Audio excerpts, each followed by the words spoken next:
La matinale de Radio Classique avec David Abiker. Et à 7h40, nous retrouvons Christian Macarian pour l'Écho du Monde. Bonjour Christian. Bonjour David. Ça se passe aujourd'hui. Emmanuel Macron reçoit le Premier ministre groenlandais et la Première ministre danoise, Jens Frederik Nielsen et Mette Frederiksen. Au programme, un déjeuner de travail ainsi qu'un débat à l'Institut d'études politiques de Paris, animé par Giuliano d'Empoli, l'auteur du best-seller Le Mage du Kremlin, actuellement sur vos écrans de cinéma. Quelle idée le président a-t-il en tête dans cette séquence de diplomatie et de stratégie internationale ? Eh bien, de toute évidence, il cherche à prendre la tête, le leadership du mouvement européen pour la défense de la souveraineté du Groenland. Mais bien sûr, il voit au-delà de ça. Emmanuel Macron a, il faut le lui reconnaître, tout le temps insisté sur cette idée qu'on retrouve dans bon nombre de ses discours, sur cette idée de souveraineté européenne. Il insiste beaucoup sur ce point, mais au-delà de la souveraineté européenne, il cherche aussi à incarner, alors à titre personnel, une forme d'insoumission européenne à la française, ce qui ne surprendra aucun de nos alliés, puisque les Français ont la réputation d'être assez proches du coq et dressés sur ses ergots.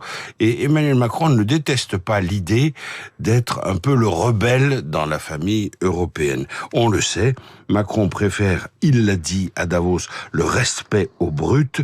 Il entend donc incarner et prendre la tête du courant européen qui s'oppose clairement aux prétentions de Trump. Alors, est-ce que le président français ne recherche pas, par la même occasion, à marquer la fin de son mandat en laissant une autre empreinte qu'être l'homme de la dissolution, ce qui a sapé définitivement les marges de manœuvre des premiers ministres qu'il a nommés ensuite ? Tout à fait, David. Évidemment, Emmanuel Macron pense au rôle que la France peut occuper, un rôle central, mais il pense aussi à lui-même, à sa porte de sortie dans l'histoire et au chapitre qui lui sera réservé. Sortir sur un échec assez retentissant, et sur la difficulté de faire voter un budget, de la manière aussi laborieuse à laquelle nous avons assisté tous en tant que citoyens, c'était quand même assez pathétique comme spectacle. Macron essaie de sortir par le haut, c'est-à-dire par l'international, et de se tailler une image différente. Du reste, il faut bien reconnaître qu'il n'est pas seul à faire cela.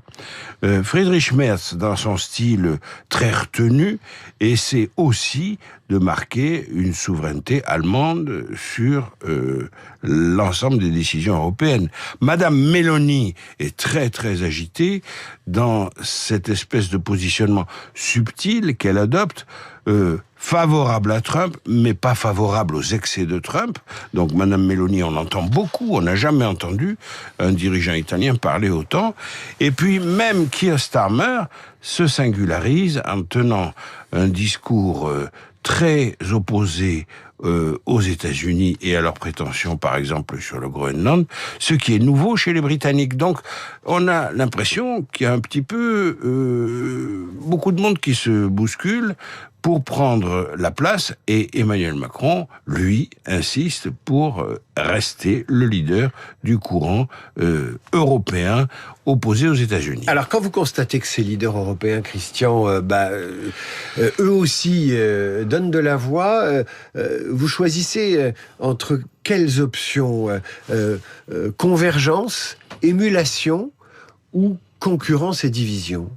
Alors, il faut éviter la concurrence et la division de toute évidence, parce qu'il ne faut pas se raconter d'histoire, comme l'a dit encore hier le secrétaire général de l'OTAN, Mark Rutte. Nous ne sommes pas en état, à l'heure actuelle, il faudra quelques années pour y parvenir, et beaucoup de volonté pour atteindre le but.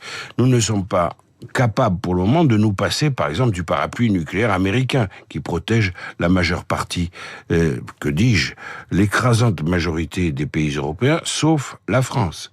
Bon, il y a quand même quelque chose de très important à souligner, c'est que Macron a choisi, lui, l'affrontement à travers cet épisode un peu ridicule, on peut le trouver grotesque même, des lunettes de soleil. Il a quand même marqué quelque chose. La preuve, c'est que Keir Starmer hier a exhibé des lunettes de soleil en disant bonjour dans un français impeccable. For sure. For sure. Pour Voilà. sûr. Voilà.